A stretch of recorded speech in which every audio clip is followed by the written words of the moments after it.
Bonjour à toutes, bonjour à toutes, bonjour à tous. Bienvenue pour cette masterclass Up Together. Bonjour Adrien. Salut Grégoire, bonjour à toutes et tous. Est-ce que vous nous entendez bien? Auriez-vous la gentillesse de mettre un petit pouce dans le chat ou nous mettre un petit oui? Ouais. Bonjour Géraldine, bonjour Blandine, bonjour tout le monde. Eh bien, écoutez, on est très heureux de vous accueillir pour cette nouvelle masterclass Up Together. Donc, je suis ravi d'accueillir Adrien Chignard pour un temps autour d'un thème que vous abordez beaucoup dans vos ateliers de coaching collaboratif, qui sont comment est-ce qu'on peut mieux gérer et anticiper ces fameux RPS pour risques psychosociaux, pour ceux qui découvrent cet acronyme. Alors, comme je vous le disais, pourquoi ce sujet? Vous êtes maintenant près de 700 dans la communauté. Il y a beaucoup d'ateliers de coaching collaboratif tous les mois. Et le sujet vraiment du stress au travail pour vos équipes et pour vous est quelque chose qui est vraiment récurrent. On a aussi eu des cas de gestion assez extrêmes de burn-out qui sont évoqués. C'est pour ça que on souhaitait partager autour d'Adrien qui est donc psychologue du travail et qui est justement spécialisé dans la prévention des risques psychosociaux et la promotion de la qualité de vie au travail en situation de changement. Et c'est avec cette expertise qu'il accompagne les organisations qui cherchent justement à concilier sens et cohérence dans leurs projets. Alors Adrien, il va nous partager son expérience terrain. Vous allez voir, c'est un homme de terrain avec son franc-parler et c'est ça ce qu'on apprécie chez Up Together et vous donner des conseils ou des pistes pour prendre soin de vous et des autres au travail. Avant de laisser la parole à Adrien, ce que je vous propose pour cette masterclass, c'est que vous posiez vos questions dans l'onglet questions qui est en bas à droite et qu'on se prenne un gros quart d'heure à la fin de la masterclass d'Adrien pour pouvoir bien y répondre et vous pouvez voter pour les questions des uns et des autres. Voilà Adrien, je te laisse te présenter et quand c'est OK pour toi, je mets ton support en ligne. Eh bien, écoutez, bonjour à toutes et à tous. Je crois que tu as tout dit, Adrien Chignard, psychologue du travail et des organisations, 39 ans jusqu'à la semaine prochaine, 2 enfants. Et effectivement, alors moi j'enseigne en parallèle dans 3 universités sur ce qu'on appelle le Readiness for Change, c'est-à-dire les déterminants humains du succès des transformations organisationnelles. Et j'écris des bouquins à la fois très méthodologiques, donc ne les lisez surtout pas, à moins que vous ayez envie d'arrêter les somnifères et de trouver le sommeil grâce à la lecture, et d'autres un peu plus sympas sur comment éviter d'aller voir un type comme moi. Vous allez vite le comprendre. Je suis un garçon qui gagne à être méconnu et la meilleure des préventions, c'est d'éviter d'aller voir le psy parce qu'on n'en a pas besoin, parce qu'on a des saines pratiques de gestion de soi et des autres et c'est ce qu'on va voir dans quelques instants. Tu peux, Greg, si tu veux, lancer directement les slides et puis on va rentrer ensemble dans tout ça. Donc, comme vous le voyez, Adrien a son franc-parler. Donc, on peut poser des questions. Toutes les questions sont bonnes et vraiment, c'est avec grand plaisir qu'on les prendra. Ou mettez-les dans le chat et moi, je les intégrerai dans les questions. Bon, eh bien, écoute, merci. C'est OK pour moi? Je peux y aller? Eh bien, c'est super. Donc, alors déjà, je suis vachement content. Je ne l'ai pas dit à Greg, mais j'ai la chance de faire en sorte d'avoir des personnes qui montrent de la fidélité professionnelle et amicale.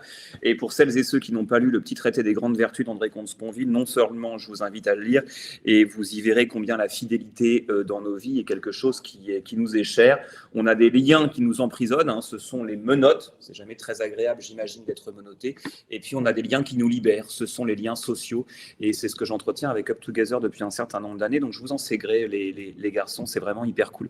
Je suis hyper en forme aujourd'hui pour une raison très simple. 1, parce que je vais partager ma passion, et 2, parce que mon fils a fait une nuit complète, et c'est tellement rare qu'il fasse une nuit complète que je suis ravi de partager ça avec vous. Alors peut-être que certaines et certains se disent, alors peut-être que le type il est chaud là, mais il commence à nous raconter ça live au bout d'1 minute de conférence sur la question des risques psychosociaux. Il s'est peut-être trompé de conférence en fait.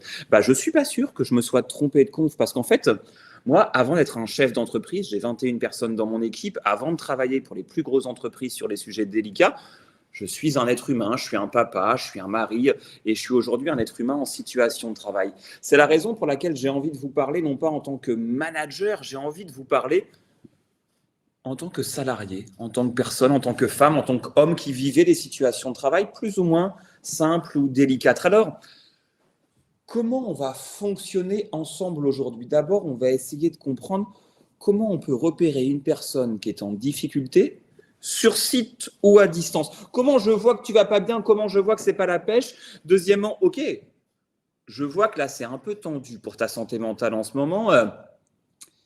mais je ne vais pas me mettre sur le dos et attendre la mort. Enfin, je ne vais pas être comme une poule devant un couteau. L'idée, c'est de pouvoir créer le contact, initier la relation. L'idée, c'est de pouvoir aller te voir sans pour autant me cramer moi-même. Tu parlais tout à l'heure, Grégoire, du burn-out. L'idée, c'est pas de devenir ce qu'on appelle un toxic handler, c'est-à-dire quelqu'un qui va prendre la toxicité relationnelle ou la toxicité organisationnelle sur lui. L'idée, c'est je repère que tu vas mal. Je ne te laisse pas tout seul. Hein. Rappelez-vous, la seule fois où on a le droit de regarder quelqu'un de haut, c'est pour l'aider à se relever. Et donc, nous, ce qu'on va faire là, c'est effectivement comment aller créer le contact, tendre la main, sans se faire mal soi-même. Et puis, le meilleur des risques psychosociaux au travail, c'est celui qu'on évite par une saine stratégie de prévention. On en parlera tout à l'heure dans les questions-réponses. Les risques, il ne s'agit jamais de les annuler. Pour une raison philosophique. Annuler le risque, c'est annuler la vie. Le risque psychosocial, il est consubstantiel à toute activité de travail. Moi, quand je vois des chefs d'entreprise qui me disent « Bon, écoutez, vous venez parce que mes syndicats m'ont demandé qu'on fasse intervenir un psy, mais s'il n'y a pas de risques psychosociaux, moi je dis toujours « Mais comment vous faites ?» Dans ma boîte Sens et Cohérence, il y en a plein des risques psychosociaux. Parce qu'on taffe, en fait, parce qu'on bosse. Et parce qu'on bosse, on est nécessairement exposé à des situations psychologiques plus ou moins dangereuses. Exposition fois danger, c'est la définition scientifique du risque. Donc, le risque psychosocial, il est consubstantiel au taf, tout comme le conflit est consubstantiel aux histoires d'amour. Si vous avez quelqu'un dans votre vie et que vous vous engueulez jamais, c'est moi qui vais venir à vos conférences parce que moi, je n'ai pas réussi. C'est normal, on va normaliser un peu tout ça. Pourquoi je raconte des trucs comme ça pour commencer? Je n'avais pas prévu de parler d'amour, mais après tout, pourquoi pas? C'est le printemps. On va se parler plutôt de reconnaissance que d'amour dans une troisième composante, mais on verra qu'il y a dans cette partie quelque chose qui peut relever du sentiment ou de la sensibilité. Et on verra 3 méthodes managériales pour distribuer de la reconnaissance gratuitement, instantanément, et c'est le deal que j'ai fait avec Up Together, des choses que vous pouvez activer dès cet après-midi. On n'est pas là juste pour se parler de grands trucs théoriques, de psy, les cheveux dans le vent. On a le droit de le faire. On ne va pas opposer théorie et pratique. Hein. C'est la poule qui court sans tête ou la tête qui court sans poule. Dans les deux cas, c'est stupide. L'idée, c'est comment on fait ensemble pour mêler les deux et pour agir. Le but du jeu, c'est de transformer le réel, pas uniquement de réfléchir.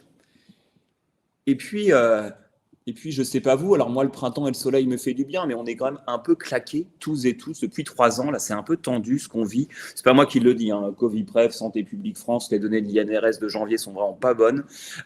Et je vais vous parler de ce qu'on appelle la psychologie de la récupération, c'est-à-dire comment scientifiquement, ce que je vous donne là date de 2017, comment on peut récupérer notre santé physique et mentale après des épisodes délicats. Vous allez vite comprendre que j'adore ce que je fais, mais ça a un effet pervers, c'est que je parle souvent méga vite. Donc si vous avez besoin que j'explique, qu'on revienne dessus, qu'on reprenne derrière, je ne le ferai pas parce que je ne suis pas payé pour ça. Non, bien sûr que si, on prendra un temps dans les questions-réponses pour partager sur ces sujets. Alors, on vit quoi depuis quand même 3 ans? On l'a vu, on vit ce qu'on appelle une détresse psychologique vachement plus forte. Alors, pour parler français, la détresse psychologique, c'est pas... On dit souvent, est-ce que c'est grave? En fait, c'est pas grave en soi. C'est pas un trouble, c'est pas une pathologie, la détresse psychologique. Hein. Je suis psy et pourtant, je considère que la psychologie, c'est pas la réponse à tout. Ne psychologisons pas tout, parce que d'un point de vue dogmatique et idéologique, c'est problématique de faire ce genre de choses. La détresse psychologique, c'est l'antichambre des problèmes. C'est le terreau fertile pour y faire pousser anxiété, dépression, troubles du comportement alimentaire, tout comme le burn-out a sa phase 0, qu'on appelle le burn-in. Les maladies psychiques ont leur phase 0, qu'on appelle la détresse psychologique. Ça se matérialise par ce qu'on appelle un peu le lazy life, ce que moi j'appelle le mode un peu granola Netflix, quoi. C'est... j'ai plus trop envie, j'ai plus trop le goût, j'ai plus trop de désir de faire, j'ai envie de passer mon week-end sous mon plaid, des granolas, binge-watcher Netflix toute la journée, je veux pas sortir, je veux pas voir du monde. On a vécu 3 ans sans avoir la possibilité de se voir autant qu'on le voulait, alors ne boudons pas notre plaisir quand même. Hein. Depuis l'été dernier, ça va mieux et on voit une restauration des liens sociaux, parfois difficile, mais... on n'a pas pu pendant un certain temps, on a été confinés, c'était difficile de voir nos parents, nos grands-parents, nos copains, de voyager. Il y a encore des pays du monde dans lesquels c'est compliqué d'aller librement ou avec les questions de Covid qui reprend à gauche, à droite. N'oubliez pas qu'on a parlé des liens qui nous enferment et des liens qui nous libèrent. Le premier rempart contre la détresse psychologique en situation de travail, c'est le soutien des pairs. C'est la raison pour laquelle on parlait de communauté managériale avec Greg tout à l'heure, et c'est ce que fait Up Together. Cette capacité que vous avez à créer du lien les uns des autres, ça fait du bien à la santé, ça fait du bien aussi à la performance. Et puis Et puis, on vit encore aujourd'hui. Alors, je vous avoue, quand je faisais cette conférence il y a 2 ans, je pensais que cette ligne-là, j'allais l'enlever. Et en fait, ça ne part pas. On vit une incertitude de malade. Enfin, on a cette situation sur le front de l'Est avec l'Ukraine. On a des pénuries de composants ou de composés électroniques. Enfin, moi, je bosse avec les plus grandes marques de voitures, avec des manufacturiers, avec même l'agroalimentaire. Le prix des matières premières et de l'énergie est dingue. On vit une incertitude sur nos capacités productives collectives qui est quand même assez considérable. Et si le premier rempart contre la détresse psychologique, c'est le soutien des pairs, le deuxième, c'est le sentiment de contrôle. Et l'incertitude nous prive du sentiment de contrôle sur le quotidien. Si ça vous intéresse, le sentiment de contrôle à titre personnel, je vous expliquerai tout à l'heure comment on peut le perdre en faisant des attaques de panique, combien c'est hyper flippant, mais hyper pas grave. Et une personne sur 6 en fera une dans sa vie, ça nous fait méga flipper, mais ça n'a aucune incidence sur la santé, c'est bon de le savoir aussi. Et donc tout ça, ça a fait quoi, ce gros gloubi-goulba de détresse psy, moins de soutien social, plus d'incertitude, ce que l'OMS appelle de la fatigue pandémique, conséquence du soutien faible et de l'incertitude. On aurait préféré qu'on nous dise, bon écoutez les gars, dans 3 ans, pendant 3 ans, ça va être dur. On va serrer un peu les dents, serrer la ceinture, ça va être tendu, mais je vous préviens, dans 3 ans, c'est Morito Spritz piscine pour tout le monde. On aurait préféré cette vraie tristesse que cette fausse joie de stop and go sans cesse sur la restauration d'une situation qui est correcte. Alors, là, ça fait 3 ans qu'on vit tout ça, et puis si on regarde plus précisément ces derniers temps, on a eu vachement de contraintes et peu de ressources. Des contraintes, le gel hydro, le masque, la fermeture des frontières, des aéroports, les écoles fermées. Enfin, pour celles et ceux qui ont des enfants comme moi, là, c'est les grèves en ce moment. La semaine dernière encore, moi, j'ai dû garder mes enfants à la maison en parallèle du taf. C'est compliqué aussi pour ma femme, c'est compliqué pour moi. On a encore, nous, des résurgences de la Covid à l'école de ma fille. Enfin, on a eu des fortes contraintes, puis certains même ont eu peur. Ben oui, nécessairement. Quand on est en situation de pandémie mondiale ou autre, c'est normal d'avoir peur. Et la peur, ce n'est pas une émotion négative, parce que les émotions négatives, ça n'existe pas. C'est une émotion pénible. Mais c'est quoi la différence entre les deux? C'est que les émotions, elles ont des fonctions. La peur, ça a une fonction. Imaginons qu'à la fin de cette conférence, je me dise, tiens, je vais aller m'acheter un sandwich à la boulangerie. Et qu'en passant devant la boulangerie, je passe devant une banque. Là, il y a 3 types qui sortent, cagoulés, un sac sur le dos, une kalachnikov dans la main, en train de courir super vite. Si au moment où je vois ces 3 types débouler devant moi, je me dis, waouh, les mecs ont l'air vachement motivés pour s'entraîner au marathon de Paris, je vais aller courir avec eux, je vais au-devant d'assez grandes déconvenues pour ma santé mentale. Comme on dirait dans les westerns, je vais prendre une bastos dans le gigot, excusez le caractère inélégant du propos, mais ils vont me tirer dessus. Ce sont des bandits qui braquent la banque. La peur, ça sert à ça. Ça sert à me protéger, à la survie de l'espèce. Ça sert à identifier les dangers pour m'en protéger. Donc, on a eu peur les uns les autres par rapport à ça, par rapport à cette situation délicate. Donc, beaucoup de contraintes, de la peur, des masques, du gel hydro, des contraintes de mouvement, les salles de sport fermées, 1 kilomètre, les confinements, la guerre. Waouh, beaucoup de contraintes. Et de l'autre côté, si on se dit la vérité, les ressources, c'est un peu tendu. Ressources sociales, très limitées pendant un certain temps. Ressources culturelles et sportives, très limitées pendant un certain temps.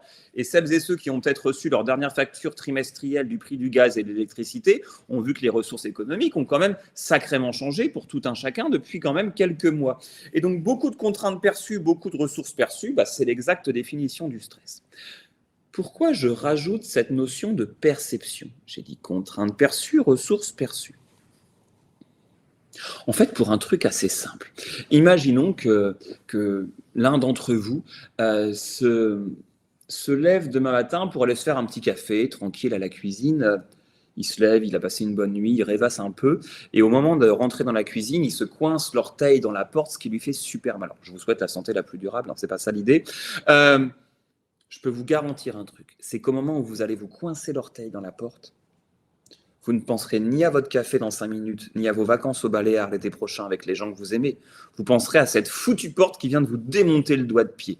Alors, cette conférence n'a pas vocation à parler des effets kinésithérapeutiques, c'est pas ça l'idée. Pourquoi je vous parle de mes doigts de pied? Parce que la douleur, elle nous enferme dans 2 dimensions, sur nous-mêmes et dans le présent. C'est la raison pour laquelle une personne qui va mal en situation de travail, elle a du mal à se projeter et elle a du mal à penser aux autres. On verra dans quelques minutes que ce qu'on va faire pour l'aider, c'est d'élargir son champ de conscience, lui permettre d'élargir la perception qu'elle a de ses ressources pour faire face à des situations délicates. Alors, le stress, c'est toujours la même histoire. Vous la connaissez peut-être. Fight, flight, freeze. 3 réactions. Soit fight, il faut que je me batte. Oui, parce que c'est un mécanisme physiologique qu'on a hérité des temps anciens. À l'époque, quand vous sortiez de la caverne et que vous croisiez un cougar, alors il va falloir que je change d'exemple d'animal, puisque manifestement la définition du cougar a changé ces dernières années, mais où vous croisiez une bête féroce, bien nécessairement, il vous fallait soit vous battre contre la bête féroce, fight. Flight, il fallait vous carapater, pas de bol, c'est un ours, et quand c'est un ours, tu as plutôt intérêt à te barrer. Ou freeze, le freezing, la sidération, je ne bouge pas. On n'est pas très au clair dans la littérature scientifique sur cette adaptation du corps humain. Certains disent qu'historiquement, certains animaux sauvages étaient sensibles au mouvement et le freezing faisait qu'ils ne nous voyaient pas. Enfin, toujours est-il qu'on peut être d'accord sur un truc tous ensemble. C'est que si votre patron vous demande le vendredi à 18h de lui sortir une presse PowerPoint de 40 pages pour le lundi, 7h30 du mat', lui mettre une droite, tomber dans les pommes ou partir en courant n'est pas nécessairement ce qui vous garantit la meilleure promotion de carrière pour l'année à venir. Et donc, ces héritages mécaniques et physiologiques du corps humain pour faire face aux situations délicates ne sont pas toujours adaptés. Alors, on comprend qu'on est dans une situation qui est un peu délicate, particulièrement stressante. Comment on repère? Comment on peut voir que quelqu'un, justement, n'est pas tip-top? L'idée, si vous voulez, c'est de se rendre compte d'un truc tout bête, c'est que on n'a pas tous les mêmes façons de gérer par rapport au stress. On connaît tous ce collègue qui peut passer en Comex la semaine prochaine et qui va les mains dans les poches en sifflotant. Moi, je suis le contraire de ce collègue-là. C'est que si vous avez l'impression que cette conférence, elle est fluide, c'est parce qu'on l'a méga bossé avec Greg avant. Moi, je suis plutôt un anxieux qui a besoin de beaucoup me préparer pour être serein le jour où j'arrive. Je ne peux pas arriver les mains dans les poches, sinon j'ai un seuil de déclenchement du stress beaucoup trop bas. Je stresse inutilement. On n'a pas tous le même seuil de déclenchement du stress, c'est clair. On fonctionne différemment. Mais c'est pas parce qu'on n'a pas tous le même seuil qu'on n'a pas tous un seuil. Et c'est ce qu'on va essayer de comprendre, comment, chez les uns et chez les autres, on va pouvoir se rendre compte qu'à un moment, justement, la goutte d'eau va faire déborder le vase. Je vais vous apprendre une petite règle que j'appelle la règle des 3 I. Mon premier I, c'est l'isolement. L'isolement, vous savez, quand j'étais gamin, il y avait cette fameuse pièce de théâtre qu'on allait voir avec l'école qui disait que les oiseaux se cachent pour mourir. Les êtres humains, ils se cachent pour souffrir. Quand tu vas pas bien, tu veux pas aller rencontrer les autres. Tu vas t'isoler. C'est celui dont on dit, ou celle, sans sexisme dans mon propos, elle est moins présente. Même quand elle est là, elle n'est pas là. Elle a la tête ailleurs. Elle s'implique moins. On sent qu'elle prend moins la parole lors des réunions. Il vient plus à l'afterwork avec nous. Elle vient plus déjeuner le midi à la cantine. Rappelez-vous ce que j'ai dit il y a 10 minutes. Je vous ai dit que le premier rempart contre la détresse psychologique en situation de travail, c'était le soutien des pairs. L'isolement, c'est la double peine, en fait. Non seulement tu vas mal, mais tu te prives de la possibilité d'aller mieux en allant moins voir les autres. C'est celui qui, le vendredi, se dit « Ah, je suis claqué, tu dis qu'on annule pour ce week-end, je veux rester tranquille à la maison. » Attention, c'est pas grave si vous vous dites ça. On peut le faire de temps en temps. Mais quand vous opérez un retrait social, disent les psychologues, quand vous voyez de moins en moins de monde et de plus en plus régulièrement vous vous isolez, ça doit nous alerter. Attention, j'ai dit nous alerter, pas nous alarmer. Pourquoi ? Peut-être le savez-vous, il existe un modèle scientifique de description de la personnalité humaine qu'on appelle en anglais Big Five, en français le modèle Océan. C'est le seul modèle validé scientifiquement pour décrire les traits de personnalité humains. Dans ce modèle, il y a ce qu'on appelle introversion versus extraversion. Et les introvertis et les extravertis se relaxent différemment. On va commencer par l'extra, ça va vous parler. L'extraverti, c'est celui qui le vendredi soir se dit « Waouh, la grosse semaine !» Ce week-end, c'est tranquille, on va au resto avec les copains, on va faire un barbecue chez Pascal et Magali, on emmène les enfants, ils vont jouer dehors, ça va faire du bien. L'extraverti se relaxe, se ressource dans un environnement social. L'introverti va dire « Wow, la semaine était tendue là, je suis passé chez Mariage Frères, je me suis pris le meilleur thé que je voulais, je me suis acheté un bon bouquin et ce week-end, je bouquine tranquille sur ma chaise longue. » L'introverti va se ressourcer plutôt dans l'isolement ou la solitude. Mais si toute chose égale par ailleurs, qu'on soit introverti ou extraverti, vous avez l'impression que quelqu'un s'isole, alors ça doit nous alerter. Si je m'alerte, c'est parce que tu t'isoles. Mais derrière, si en plus de t'isoler, tu es irritable. Irritable, vous savez, c'est celui qui a perdu tout son sens de l'humour, quoi. Bam, il monte dans les tours directs. Celui, vous savez, qui a la moutarde qui lui monte au nez rapidement, qui monte en tension, qui est colérique, qui est susceptible, qui a perdu toute tolérance à la frustration, celui-ci doit nous inquiéter.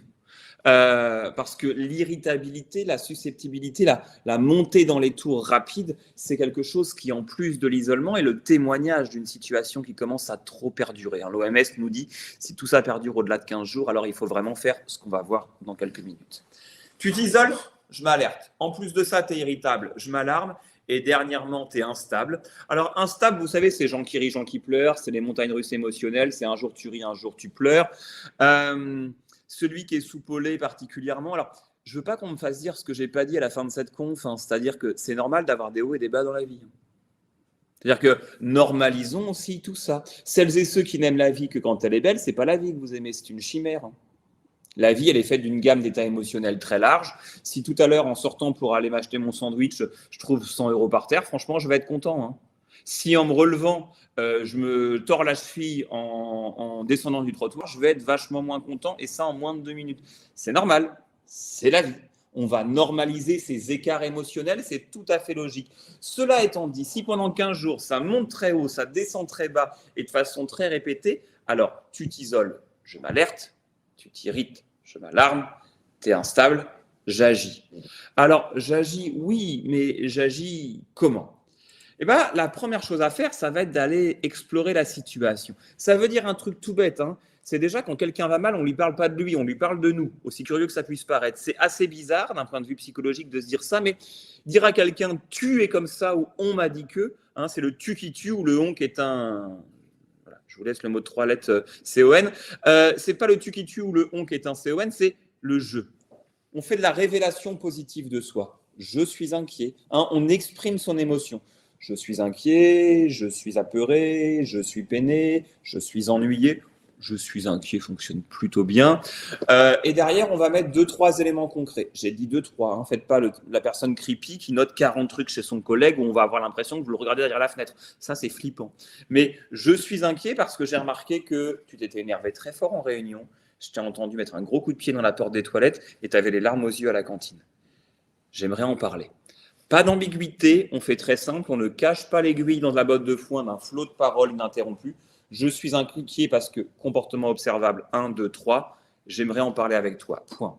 Ça veut dire aussi, messieurs, et là il va y avoir du sexisme dans mon propos, mais ça n'est pas moi qui l'invente, c'est qu'on sait comme les femmes sont différents sur cette façon de fonctionner.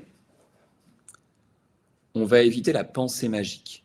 La pensée magique, c'est l'idée selon laquelle on ne peut rien faire et ça va passer tout seul. Que le temps seul guérit toutes les plaies. Je ne sais pas si vous êtes déjà écorché dans la forêt. Vous vous écorchez dans la forêt ou sur la plage et puis vous dites non, mais je vais laisser la plaie comme ça. Je veux dire, ça ne nous viendrait jamais à l'esprit. Quand on s'écorche et qu'on saigne, on va nettoyer la plaie, la désinfecter avant de mettre un pansement et le temps va permettre la cicatrisation. Le fait d'aller explorer, d'aller créer le contact, c'est le désinfectant de la situation morale ou psychologique difficile. Si vous pensez que le temps seul va panser les plaies, avec un A, penser avec un… En fait, vous allez au-devant d'assez grandes déconvenues parce que c'est juste abandonner quelqu'un à sa douleur et à sa peine. Et quelqu'un qu'on abandonne à sa douleur et à sa peine, dans plus de 80% des cas, ça va empirer. Et donc, il va vous falloir derrière un énorme effort pour un tout petit résultat parce que c'est méga galère d'aller prendre quelqu'un qui est en état dépressif majeur pour essayer de le remettre bien. Alors que quand c'est quelqu'un qui commence tout juste à déraper, ça demande peu d'efforts pour un résultat massif. Parce que si ça vous intéresse, on en parlera aujourd'hui ou dans une prochaine conf. Mais on est aujourd'hui en capacité à documenter scientifiquement les effets positifs du soutien social. Ça a même des effets thérapeutiques post-cancer. Donc, ce n'est pas juste des grandes idées dans la tête, c'est-à-dire que ça a des effets physiologiques sur la rémission de pathologies graves. Et c'est juste du soutien social et c'est gratuit. On explore. OK, je vais à ta rencontre. Derrière, on fait quoi ? Derrière, on écoute. Et écouter, ça veut dire quoi ? On écoute sans couper la parole. Faites un truc ce soir, d'ailleurs. Rentrez chez vous, je vous le souhaite. Et si vous avez quelqu'un que vous aimez, posez-lui la question, une question ouverte du type Toi, t'en penses quoi de cette année de dingue, là, ou de cette période de dingue? Question ouverte. Et là, pendant 10 minutes, montre en main, alors ne prenez pas votre montre, ça serait assez incorrect, mais pendant 10 minutes, vous allez juste écouter, donc je vais y revenir, vous taire, reformuler. Ou est-ce que tu me dis, c'est que tu trouves que le télétravail en crash c'était tendu, mais maintenant tu t'y es fait? Je reformule. Et puis derrière, on va inviter l'autre à poursuivre son raisonnement sans jamais parler de soi. On va se décentrer. On va laisser l'autre se raconter sans jamais se raconter lui-même, se raconter soi-même. On va lui dire, mais qu'est-ce qui t'amène à penser que? Ça, c'est une phrase que vous pouvez noter pour toutes les interactions de la vie. Vous savez, à l'époque où sur les chaînes d'information continue, dont on a prouvé que l'exposition à ces chaînes était dépressogène, où vous avez les tautologues, des gens qui à 8 heures du mat vous racontent leur avis sur les grèves, les manifs, les bassines, l'espace, le climat. Les gens savent dire tout sur tout. Moi, ces gens-là m'impressionnent de compétences. Ou d'effet Dunning-Kruger, le biais de surconfiance qui laisse imaginer qu'on est compétent alors qu'on est juste incompétent parce qu'on n'a pas conscience de son incompétence, eh bien, plutôt que d'être un tautologue, ça va nous permettre de nous taire et de laisser autrui dérouler le fil argumentaire de sa pensée. Qu'on sorte du régime de l'opinion pour aller dans le régime de l'argument. Qu'est-ce qui t'amène à penser que les entreprises vont changer de modèle? Et on laisse autrui parler. Et oui, parce que peut-être que vous allez me trouver naïf, mais on écoute beaucoup mieux quand on se tait. Et alors parfois, ça surprend quand je dis ça. Certaines ou certains me disent « Attends, on écoute beaucoup mieux quand on se tait ». Vraiment, on écoute là, à 11h30, un 4 avril 2023, un psy qui enfonce des portes ouvertes. Alors oui, déjà oui, c'est ce que vous êtes en train de faire. Mais deux, attendez quand même avant de décrocher, parce que... Vous savez, on connaît tous ce collègue à la rentrée des vacances, là, à la sortie des vacances, je vais prendre septembre, vous revenez, on est le 28 août, vous croisez un collègue, vous êtes tout bronzé, pleine balle, sauf si vous êtes parti avec vos enfants, parce qu'on sait que partir en vacances avec des enfants, c'est comme à la maison, mais avec du sable. Mais globalement, vous revenez, vous êtes en forme, et ben, vous avez ce collègue qui vous dit dans les couloirs, « Oh là là, alors, c'était comment tes vacances, t'es parti où ?» Sympa le collègue qui vous pose une question ouverte sur vous, vous répondez, ça prend moins d'une seconde à dire, hein, en Crète. Juste ça, en Crète. Et là, votre collègue vous dit « Ah, mais la Crète, je connais super bien. En 2016, j'y étais avec mon beau-frère. On s'est fait Héraclion. » Et en fait, il vous a posé une question juste pour se raconter, pour raconter son histoire. On écoute mieux quand on se tait. C'est qu'avec quelqu'un qui va mal, on se transforme, moi, ce que j'appelle en mode tupperware. On est là pour recueillir ou pour contenir le flux de sa pensée. On ne va pas porter des jugements et surtout, on n'est pas là pour lui donner des conseils. Ça, c'est quelque chose qu'on néglige souvent, mais quand on écoute quelqu'un, on lui permet quoi? On lui permet d'oraliser, de verbaliser le contenu de sa pensée. Et peut-être le savez-vous, mais en fait, l'être humain est assez mauvais sur ce qu'on appelle la métacognition. Ce mot horrible pour dire quoi? La conscience de mes propres pensées. On n'est pas toujours très au clair par rapport à ce qu'on pense. Et quand on a la possibilité de l'exprimer à autrui, ça nous permet de prendre conscience de ce qu'on a dans la tête. Et un, je prends conscience, et deux, ça me permet de structurer ma pensée parce qu'en vrai, quand on va mal dans une partie non négligeable des situations, on sait ce qu'il faudrait faire. Mais on a besoin de se l'entendre dire, d'être sécurisé par l'interaction et de structurer notre pensée. Ça veut dire une seule chose, et c'est peut-être la seule truc qu'il faut retenir de cette conférence. Quelqu'un qui est stressé, quelqu'un qui va mal, n'a pas tant besoin d'être conseillé que d'être considéré. Si vous avez retenu ça, les 6 prochains mois d'interaction humaine vont vous être beaucoup plus profitables. J'explore, j'écoute et j'oriente. Ben oui, parce que vous ne pouvez pas tout faire. Parce que vous n'êtes pas des Wonder Woman ou des Superman, parce que vous êtes juste là pour soutenir, pour accompagner précocement, mais c'est tout. Souvent, on nous dit on oriente vers qui? Alors, il n'y a pas de réponse, ou plutôt, il n'y a pas de qui, il y a un quoi. On oriente vers une personne en qui autrui a confiance. Pourquoi la confiance, elle est capitale? Il y a une étude de 2019 en France qui montre que 80% des gens qui demandent de l'aide et qui vont voir un psy sont des femmes. Alors, il y a peut-être parmi vous quelques misogynes qui vont se dire « Ah, bah c'est normal, les femmes ont toujours plein de problèmes ». Ok, une fois qu'on est sorti de cet argument qui n'est pas hyper, on va dire, respectueux de 50% de la population, essayons de comprendre ce qui fait que les hommes ne vont pas demander de l'aide, ne vont pas avoir des psys. Bah, l'étude est assez claire. Le premier motif, c'est que globalement, quand on va voir un psy, C'est soit pour des raisons d'anxiété, soit pour des raisons de tristesse, d'état dépressif majeur.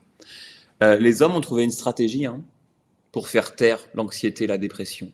Rapidement, pour moins de 2 euros, on peut le faire sans prescription médicale. Et dans les grandes agglomérations, vous pouvez le faire en moyenne tous les 6 mètres, de 7h à 23h. Ça s'appelle l'alcool. Prenez une grande bouteille de whisky ou même du vin premier prix. Si vous êtes anxieux, je peux vous garantir qu'après 1 litre de vin à 8 degrés, vous allez être vachement moins anxieux. Pour autant, est-ce que ça soigne durablement? Non seulement ça ne soigne pas, mais l'addicto, ça détruit tout le reste assez rapidement. Eh bien, c'est le premier motif. Le deuxième motif, c'est parce que les hommes ont le sentiment que demander de l'aide, c'est se montrer faible. Et se montrer faible, ça leur ferait perdre leur virilité. Ce qui est dingue, d'ailleurs, d'un point de vue étymologique, parce que être lucide par rapport au fait qu'on a besoin d'aide, c'est courageux. Je pense qu'on sera tous d'accord pour se dire qu'il y a beaucoup plus de courage dans la lucidité que dans le déni. Donc, si être lucide, c'est être courageux, essayons de se dire, tiens, c'est quoi la racine latine du mot courage? Vir. Oh, comme la virilité, comme c'est étrange. Eh bien, effectivement, là où les hommes ont le sentiment que c'est perdre leur virilité que de demander de l'aide, en fait, c'est un sacré témoignage de courage.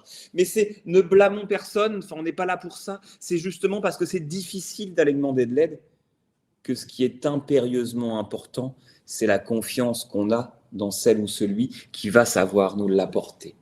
Et puis derrière, vous êtes des managers, c'est déjà beaucoup. Vous n'êtes pas des psys, pas des psychiatres, pas des médecins, pas des assistants sociaux. L'idée, c'est que il va falloir, d'ailleurs, je m'en mêle les pinceaux, prendre soin de soi. C'est ce qu'on va voir dans quelques minutes. Prendre soin, pourquoi quand même? Que j'explique un peu mon délire là. Prendre soin parce que vous ne pouvez donner aux autres que ce dont vous disposez. Imaginons, on ne va pas parler de psy, on va parler d'argent. Imaginons que tous les mois, vous dépensiez plus que ce que vous gagnez. Au départ, vous allez taper dans vos économies. On en a tous, un petit peu. C'est jouable. Mais au bout d'un certain temps, vous allez finir à découvert et interdit bancaire. Et ce n'est pas drôle du tout. Mais ça, on est capable de le penser pour l'argent, mais un peu moins pour l'énergie. Si vous donnez un peu plus d'énergie psychique, d'émotions agréables que vous avez à vos collaborateurs, au départ, vous allez taper un peu dans vos réserves énergétiques. On en a tous aussi, plus ou moins, en fonction des saisons aussi. Mais au bout d'un moment, vous allez finir interdit énergétique si vous donnez toujours plus que ce dont vous avez. Et l'interdit énergétique, ça s'appelle l'épuisement professionnel, le burn-out, et c'est pas drôle du tout. C'est la raison pour laquelle prendre soin de soi, ça n'est jamais égoïsme, c'est toujours responsabilité et lucidité. Quand vous prenez l'avion, on vous dit en cas de dépressurisation de la cabine, un masque à oxygène tombera. Mettez-le sur vous avant de le mettre sur les autres pour cette exacte même raison. On ne peut prendre soin des plus faibles que si on a pris soin de conserver nos forces ou en tout cas de les restaurer.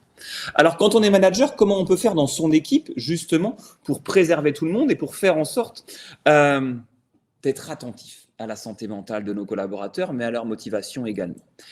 On va essayer de développer la reconnaissance.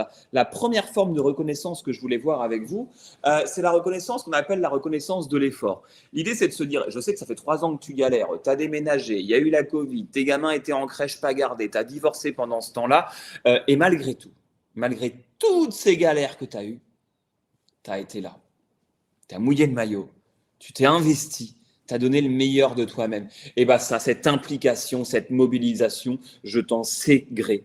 Elle m'est précieuse et franchement, c'est tout à ton honneur. C'est l'activation de la reconnaissance, de l'effort qui va valoriser l'investissement présent. Juste l'investissement sans le conditionner au succès dans l'avenir.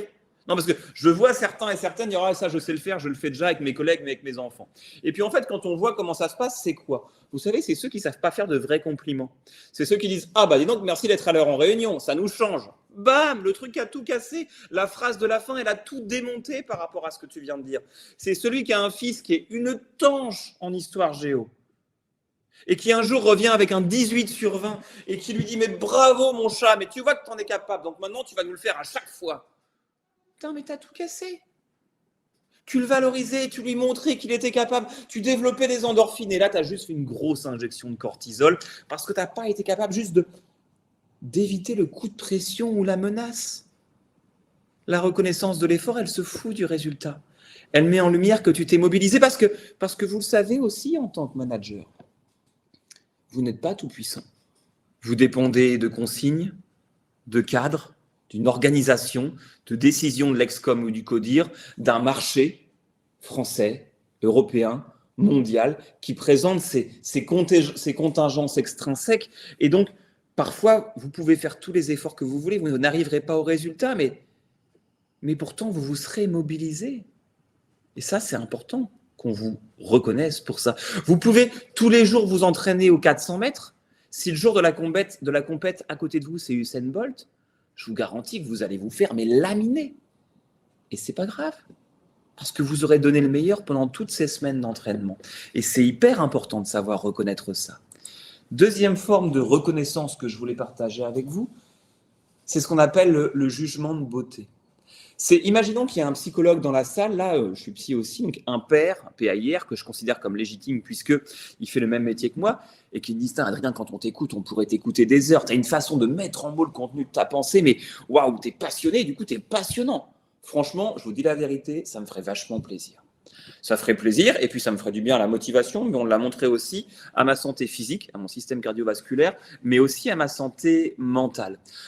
Si, pour une raison que j'ignore, il y avait un charcutier traiteur invité à cette conférence, peut-être que Grégoire entretient des relations particulières avec son charcutier, ou quoi ou qu'est-ce, il espère ce week-end, on va dire 50% sur ses merguez, et bien donc il l'invite ici.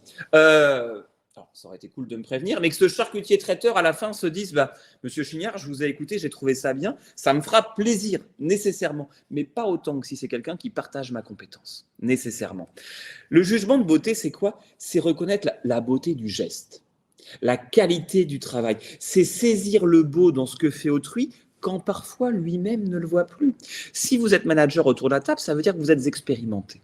Et si vous êtes expérimenté, ça veut dire que d'un point de vue cognitif, cognitif, c'est les processus mentaux, ce qu'il y a dans votre tête, il y a plein de choses que vous maîtrisez et vous avez oublié quel était le niveau de compétence qu'implique cette maîtrise. Je prends un exemple bête. La première fois que vous avez conduit, le jour où vous avez eu le papier rose, là, dans ma génération, c'était un papier rose, la première fois que vous avez... Oui, je suis un vieux gars. La première fois que vous avez conduit, franchement, vous étiez tout tendu, vous regardiez partout et tout. Maintenant, franchement, ça fait 20 ans que vous conduisez, vous écoutez la musique, vous parlez avec votre femme, vous répondez à vos enfants, certains fument une cigarette, d'autres écoutent la radio. Enfin, on peut faire plein de trucs en même temps. Traitement automatique, ça va très vite, versus traitement connoté d'un point de vue psychologique ou cognitif, qui vous consomme beaucoup plus de temps. En fait, vous avez plein de compétences qui sont expertes, mais ça vous semble facile, il suffit de faire ça. Alors que si un stagiaire de troisième ou même de master venait, il trouverait ça vachement compliqué. Le jugement de beauté, c'est saisir le beau dans ce que fait autrui quand lui-même ne le voit plus. C'est avoir à l'esprit que tout travail, toute activité, tout projet, tout produit, il engage notre identité. Vous mettez de vous-même dans ce que vous faites. Et reconnaître la beauté du geste, c'est considérer la personne qui se cache derrière le travailleur. Et ça, c'est hyper important. Hyper important, pourquoi ? Parce qu'il existe une dernière forme de reconnaissance que je voulais partager avec vous, qu'on appelle la reconnaissance existentielle. C'est deux trucs, la reconnaissance existentielle. Premièrement,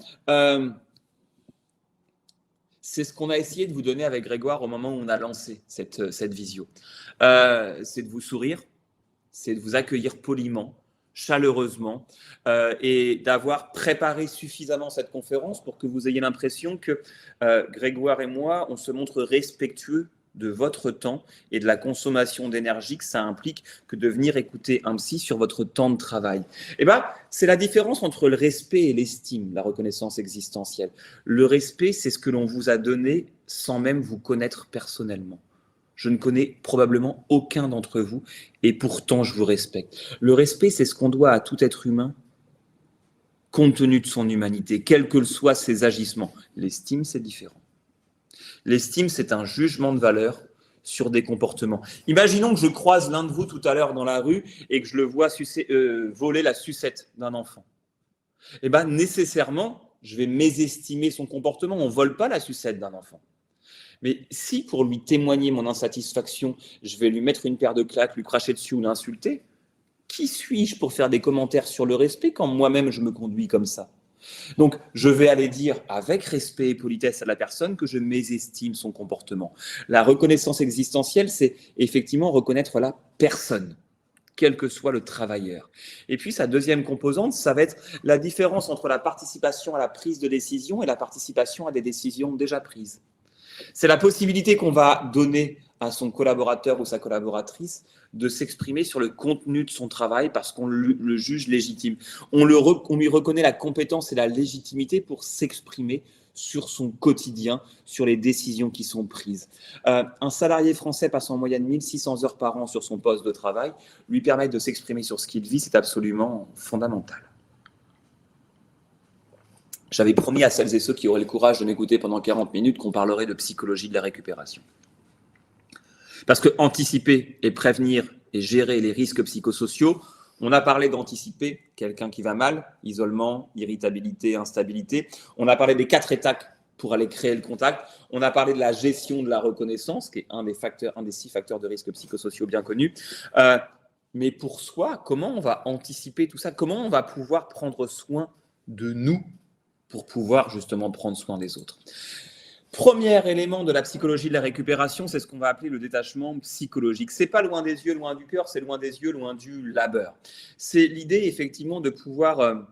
Quand on coach des sportifs de haut niveau, on leur dit que le repos fait partie de l'entraînement. Et bien c'est ça, c'est le désengagement. C'est pouvoir vivre sa vie, alors non pas à pile ou face, désolé pour les références musicales de faible qualité, mais c'est vivre sa vie en mode avion. C'est comment de temps en temps, je coupe pas d'appel, pas de mail. On a montré que quelqu'un qui se reconnecte pendant ses temps off, en fait, il perd instantanément la quasi-totalité des bénéfices de ses temps off. Et en fait, quand je dis ça, moins de téléphone, moins de mail, moins de connexion à son ordi, peut-être certains érudits parmi vous se disent « ouais, sauf que là, en fait, ce qu'il nous dit, c'est bullshit. Il ment, c'est pas possible. » Et cela aurait raison. Parce que le cerveau humain présente ce qu'on appelle une aversion à la perte. On surestime les risques, on surestime les pertes. Je vous donne un exemple très concret scientifiquement qui est connu. Imaginons que j'aille ce soir au casino, je joue 100 €, je les perds. Quelqu'un vient me voir en me disant « tu viens de perdre 100 balles, comment tu fais pour te refaire? Combien faut que tu fasses ?» On est d'accord que si j'ai perdu 100 € pour me refaire, il faut que je gagne 100 € mécaniquement, mathématiquement et rationnellement. Mais ça, c'est si j'étais un robot, pas un être humain. Les êtres humains sont ce qu'on appelle en sciences sociales des scientifiques naïfs. Ils se pensent scientifiques, mais ils sont beaucoup plus caractérisés par l'émotion dans les raisonnements que par l'exhaustivité dans les façons de penser. Et on a réussi à montrer que quelqu'un qui perd 100 €, pour lui donner le sentiment de s'être refait, il faut qu'il en gagne 300. Notre cerveau déteste perdre. Et il ne s'agit pas de chercher à moins se connecter à son téléphone. Il ne s'agit pas de chercher à moins se connecter à ses mails pro le week-end. Il s'agit de davantage, de plus chercher à se connecter à sa vie perso, à mettre davantage de choses que l'on aime plutôt que de chercher à bannir les choses que l'on n'aime pas. Ça ne marche pas. On en reparlera si un jour vous me faites la chance de revenir, l'honneur de revenir pour parler de la charge mentale ou de la surcharge de travail, sur comment on peut gérer tout ça. Ça va nous faire gagner quoi? En fait, ça va nous faire gagner moins de rumination, donc le petit vélo qui tourne, moins d'anticipation anxieuse. L'anticipation anxieuse, c'est se représenter demain comme étant flippant. Et puis, ça va vous faire gagner un truc qu'on a presque tous perdu, qu'on appelle la présence cognitive. Vous savez, les latins disaient « hic et nunc », ici et maintenant. En vrai, ça fait combien de temps qu'on n'a pas été ici et maintenant? Moi, le soir, quand je rentre et que je prépare à manger à mes enfants, je pense à mes conférences du lendemain. Le matin, quand j'arrive au bureau, je pense à ce que je vais faire l'après-midi. L'après-midi, je pense à ma course. En fait, je suis tout le temps en train de penser à demain. C'est normal que l'on se projette. Mais plus vous allez réussir à vous détacher du travail, plus vous allez vous éloigner physiquement et psychologiquement du boulot, plus vous allez réussir à dire non, non, là, je suis avec toi et je suis uniquement avec toi. Moi, j'ai mis en place il y a 9 ans différentes stratégies, mais une que j'utilise aujourd'hui, dont je parlais juste avant qu'on se mette en live. Je n'ai aucune montre connectée. Je suis allé décrocher l'interphone et mon iPhone est en mode avion. Je n'ai pas de possibilité périphérique d'avoir mon attention perturbée. Parce que quand je suis là, et les conférences, c'est pour ça que j'adore ça, c'est un des rares moments de ma vie où je suis pleinement à ce que je fais. Et ça me met, je n'avais pas prévu de parler de ça, mais ça me met dans ce qu'on appelle le flow, un état optimal de fonctionnement humain.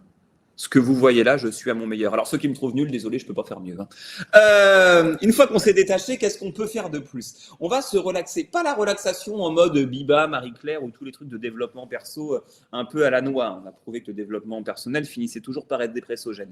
Mais la vraie relaxation, la réduction de l'activation physiologique du corps humain. Si vous preniez ma tension artérielle en ce moment, elle est forte. Ben, c'est normal. J'essaie d'être performant. Donc, c'est normal que j'ai plus de tension. La tension, il vaut mieux en avoir que pas en avoir. Hein. Pas de tension, ça s'appelle le décès. Hein. Donc, nécessairement, comme le stress zéro, hein, ça n'existe pas. Hein. C'est comme l'électroencéphalogramme plat. C'est toutes les activités que vous allez faire pour vous détendre. Alors, l'activation physiologique, c'est quand vous êtes au taquet, quand vous êtes vigilant. Pour la petite page culturelle, je ne sais pas si j'ai encore quelques minutes, Grégoire va me tirer les oreilles, mais il faut que je vous le raconte.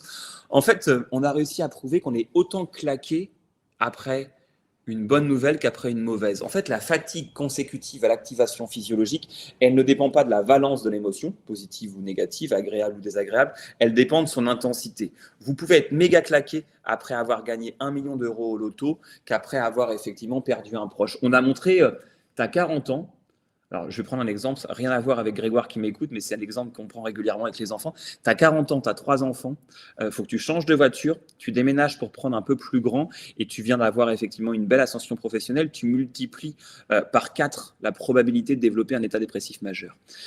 Pourquoi ? Parce que ça fait tellement de changements, même très positifs dans un temps court, que si tu ne prends pas régulièrement des temps pour toi, pour te relaxer, ça génère tellement de tensions, même agréables, que ça augmente la probabilité de l'EDM, de l'état dépressif majeur. Comment on fait ? Certains réussissent à méditer. Alors, j'ai rajouté ça parce qu'à chaque fois dans les confs, on me dit oh, vous méditez. Je n'ai jamais réussi à méditer. Au bout de 3 minutes, j'ai envie de me jeter par la fenêtre. Donc, ce n'est pas nécessairement ce qui m'aide. Je vis assez mal avec moi-même. Ce qui est tout à fait normal hein, d'un point de vue psychologique. Hein, on a réussi à montrer que celles et ceux qui voulaient systématiquement être dans une introspection totale finissaient plus dépressifs à la fin qu'au départ. Nous sommes des êtres sociaux, nous sommes des êtres grégaires. Pour notre santé mentale, on a besoin d'être connectés aux autres. La petite sieste, 20 minutes est génial, mais le mieux, c'est ce qu'on appelle ART, Attention Restoration Theory. Elle date de 2022, donc elle est hyper récente. ART, c'est quoi ? Si vous prenez tous les jours, au mi-temps de la journée, hein, pour quelqu'un qui est au bureau, allez à 12h30, vous prenez 40 minutes, 45 minutes, tout est important dans ce que je vais dire, 45 minutes de marche sans téléphone, avec un buddy, avec un père, avec un collègue, en ayant ce qu'on appelle les small talks. On ne se parle pas de l'appel d'offres machin. On se parle au fait, tu as réparé ta tondeuse, tu as changé ton carport. Ah, au fait, vous partez où cet été ? Enfin, des trucs vraiment 45 minutes avec un copain enfin, ou un collègue, avec des small talks sans téléphone et plutôt au bord de. Dans la nature, au bord de l'eau, c'est mieux, ça a un affect, ça, c'est dingue, ça réduit de 30% le taux de cortisol, c'est-à-dire l'hormone du stress. Mais si vous réussissez à aller vous balader 45 minutes dans la nature en ayant des petites discussions avec un collègue, vous allez restaurer de 50%. Je ne sais pas si vous vous rendez compte, mais c'est un truc de fou, c'est énorme. Vous restaurez de 50% vos facultés cognitives supérieures, c'est-à-dire la Ferrari de votre cerveau qui vous permet de réfléchir aux situations les plus complexes. Parce que vous avez tous une Ferrari dans la tête, le problème c'est qu'elle a le réservoir d'une Twingo. Et que donc, on prend des super décisions le matin, des décisions pourries l'après-midi, parce qu'on n'a plus l'énergie psychique, nos fonctions exécutives supérieures sont rabougries. Et les chercheurs se sont dit, ouais, mais peut-être que c'est tendu ça, parce qu'on a quand même besoin de prendre des bonnes décisions l'après-midi, globalement. Comment on fait ? Allez marcher 45 minutes le midi dans la nature, je vous garantis, c'est satisfait ou remboursé. Ça va vous changer les fonctions exécutives supérieures, vous serez moins stressé, et vous serez plus en capacité, vous allez cheminer en cheminant. Vous allez prendre de la distance en vous disant « Ouais, ce matin, il m'a dit ça, c'est vrai. » Puis en fait, vous dites « Non, mais en fait, on s'est embrouillés tous les deux, peut-être qu'on est allé trop loin. » En fait, vous allez faire de la réévaluation cognitive. Vous allez relire à froid les situations. Vous allez souffler le froid sur le chaud de la vie. Et ça, pour votre efficacité relationnelle et pour votre efficacité personnelle, c'est génial. Je vous promets que j'ai fini dans 3 minutes. Quand je promets, je suis un psychologue, donc je mens toujours. Ça sera. Tu sais que tu as le temps, Adrien. Hein, et, okay. On est là on peut finir avant, mais normalement, on est là jusqu'à 12h30. Hein, donc, alors du coup, je vais finir dans 55 minutes. Donc, sur les expériences de maîtrise, c'est probablement le truc le plus cool, donc je prends un peu de temps dessus parce que je trouve ça génial. C'est tout ce que vous allez avoir comme loisir. Là, on se parle en dehors du taf. Hein. Tout ce que vous allez avoir comme loisir qui vont vous distraire de votre propre vie. L'expression n'est pas de moi, elle est du philosophe André Comte-Sponville, mais se distraire de sa propre vie, je trouve ça magnifique. Ce sont des activités support de détente. C'est quoi l'idée ? Comme j'ai le temps, je vais vous raconter un peu ma vie. Vous pourrez vous foutre du psy, ça fait du bien de temps en temps. Moi, j'avais plein de rêves quand j'étais gamin, quand j'avais 18 ans. J'avais envie de faire plein de trucs. Et la vie est ainsi faite que... Bon, j'ai fait comme tous les jeunes hommes blancs de classe moyenne, de province. J'ai fait mes études, j'étais à la fac, j'ai bossé. Et il y a plein de rêves, en fait, qui se sont soldés par vider le lave-vaisselle, ranger la cave, faire le plein d'essence, une fois par an faire la vidange, passer le frigo au vinaigre blanc, tous ces trucs un peu chiants du quotidien qu'il faut faire régulièrement et qui peuplent notre vie. Quand j'ai rencontré ma femme, on s'est fait un carnet de rêves. Ma femme est psychologue, alors vous imaginez les soirées à la maison, hein, on se parle d'anxiété anticipatrice autour de la table, les amis veulent plus venir à la maison. On s'est fait un carnet de rêves, c'est une histoire vraie. Et dans ce carnet de rêves, on s'était dit qu'un jour, on voudrait aller faire du parapente au-dessus des plages d'Ipanema et Copacabana à Rio de Janeiro. On a fait des économies pendant quelques temps et puis on l'a fait. C'était il y a 6 ans, ça a duré 20 minutes. Vous me croirez, vous me croirez pas, ces 20 minutes il y a 6 ans, je m'en souviens vachement mieux que les 90 dernières fois où j'ai rempli de lave-vaisselle. Pourquoi je vous raconte ça? Parce qu'en fait, il existe en psychologie un modèle qu'on appelle Broaden and Build. Il est validé scientifiquement. Élargir et construire. Qu'est-ce que ça nous dit? Ça nous dit que plus vous allez vous ouvrir au monde, plus vous allez tester ce que le moi audacieux du Adrien quand il avait 18 ans, du Adrien quand il a rencontré sa femme, changer mon prénom par le vôtre, hein, sinon ça ne sert à rien.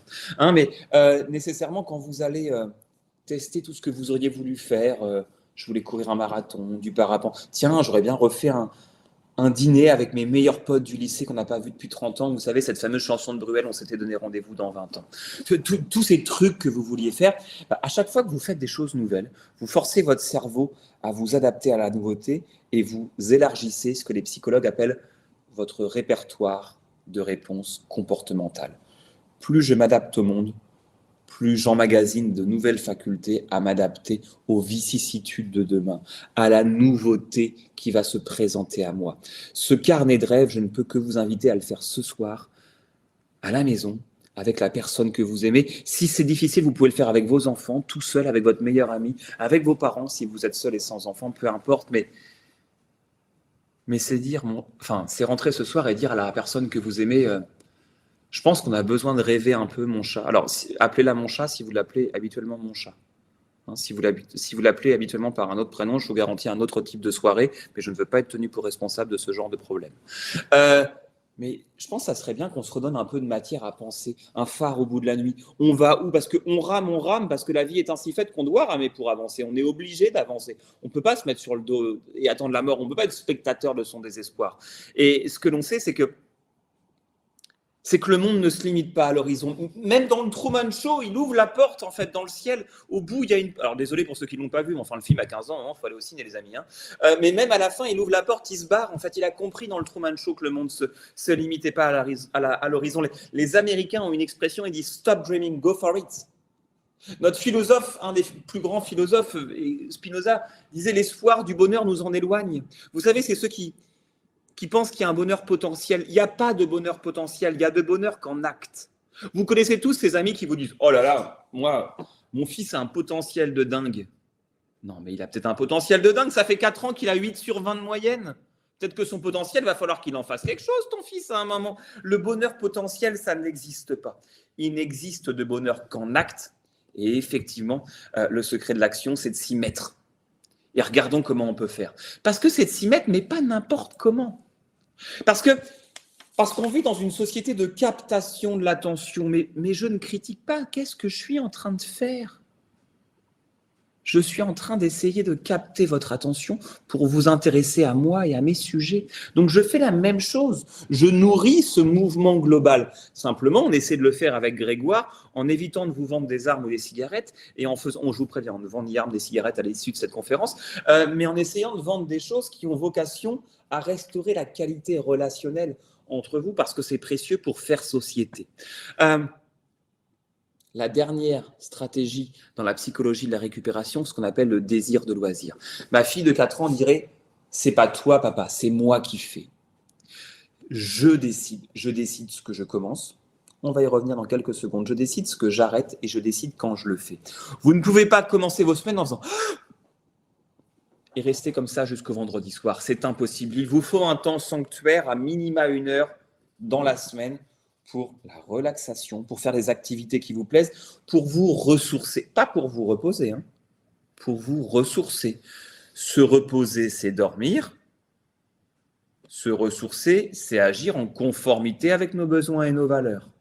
Le mode granola Netflix un peu patachon, c'est agréable de temps en temps, mais ça ne nous ressource pas, ça nous repose. Pourquoi je dis qu'il y a des choses qu'il faut savoir arrêter ? En fait, il faut savoir choisir et arrêter nos loisirs. Choisir parce que vous n'êtes pas obligé de cuisiner comme on vous le montre à la télé. Si vous n'avez pas envie de cuisiner comme Top Chef, si Cyril Lignac ne vous fait pas rêver et que vous préférez la cuisine de Maïté, eh ben vous avez le droit de faire ce que vous voulez. Vous cuisinez comme vous voulez. Si votre belle-mère vous dit ça serait peut-être bien que tu te remettes à courir et que vous n'aimez pas courir, vous avez le droit de lui dire non, je préfère faire autre chose. C'est vous qui choisissez de la nature de ce qui vous ressource parce que votre santé, c'est toujours de votre responsabilité, in fine. Même si en situation de travail, il y a une responsabilité de l'employeur qui s'appelle le 41-21 du Code du travail. Mais je choisis ce que je commence et ce que j'arrête. Peut-être que ça vous est déjà arrivé. En psychologie, ça s'appelle le piège abscon ou l'escalade de l'engagement. Moi, je me fais berner, on est tous plein de biais cognitifs. Moi, je suis un client gogo des librairies. C'est-à-dire que je vais à la librairie toutes les semaines, je suis un gros lecteur, et à chaque fois que sur un bouquin, sur un petit polar, il y a un papier, Caroline a trouvé ce polar absolument exaltant, bah moi je l'achète parce que je suis hyper sensible au marketing. Et parfois je le lis, donc je l'ai acheté 20 balles, c'est 25 €, c'est le dernier qui est sorti de la semaine, 25 €, il est gros, il prend de la place sur ma table de chevet. Puis je commence la lecture et je me dis waouh, c'est écrit un peu avec les pieds ou c'est mal traduit, c'est désagréable. Puis je me dis l'intrigue est nulle quoi. Je vais continuer. À mon avis, il y a un truc. Si Caroline a trouvé ce bouquin génial, je vais continuer. Je relis 5 pages, je commence à bâiller. Bon, je dis, attends, tu viens de lire 10 pages, je continue un peu. Puis au bout de 10 pages, je me dis, mais ça se voit que c'est le boiteux le tueur. Enfin, on le voit direct, quoi. Mais bon, je continue. Je lis 15 pages. Bon, ça me saoule, je le pose. Le lendemain, je me dis, t'as lu 15 pages, t'arrêtes pas en si bon chemin, continue. Et j'en relis 15 pages. Ça me saoule. Vous avez compris. L'escalade de l'engagement, c'est plus on est engagé dans un processus, plus il est compliqué de le désescalader et de se désengager. En psychologie, il y a une fameuse expérience de celui qui attend le bus sous la pluie, le bus ne vient pas, qui reste une demi-heure sous la pluie tout seul, il est trempé, et il dit « je vais quand même pas rentrer chez moi parce que ça, je suis trempé, j'ai pas attendu pour rien ». Et mon pote, tu vas attendre 1h30 sous la flotte, tu vas être trempé jusqu'aux os. C'est un processus normal d'escalade de l'engagement qui crée une dissonance cognitive chez l'être humain et qui nous est toxique. C'est la raison pour laquelle je dis, on le dit en psychologie, il y a des évitements nécessaires, il y a des choses qu'il faut savoir stopper quand ça nous saoule.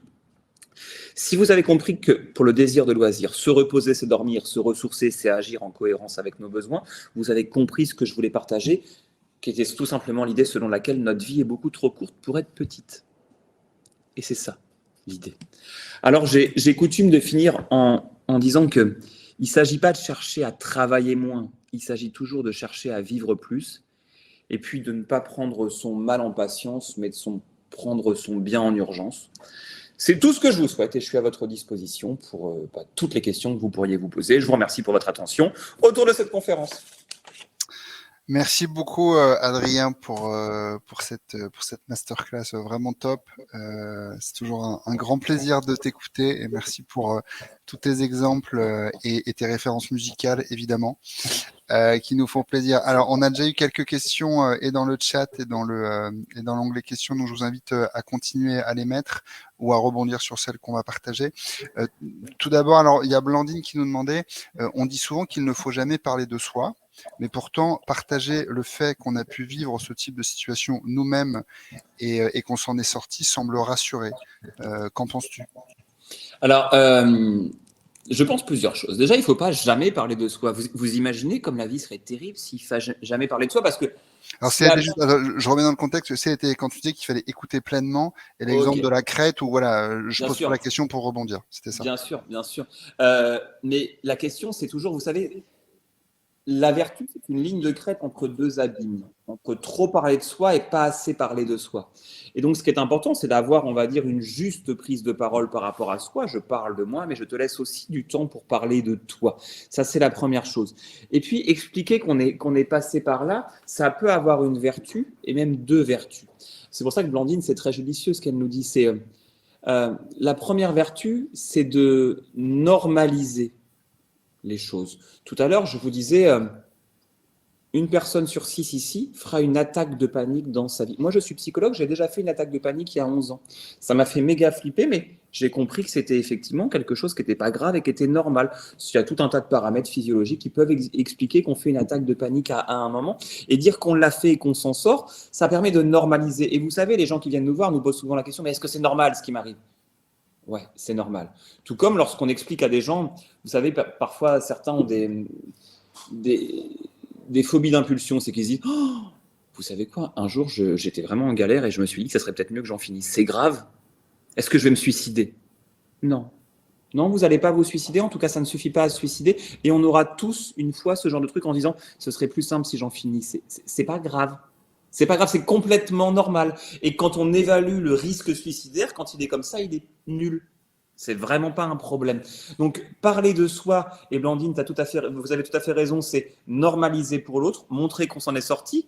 Et puis, ça a vocation aussi à rassurer un peu l'autre sur le fait que c'est possible. Vous donnez des ressources quand vous faites ça, Blandine, parce qu'on l'a dit, quelqu'un qui va mal, il est bloqué sur lui-même et dans le présent, un peu comme les œillères du cheval. Et là, vous lui dites, en fait, ça peut passer, ça va passer. Je prends un exemple qui est on voit, alors je suis désolé, mes exemples sont un peu hardcore, mais ils sont très parlants, je trouve, là-dessus.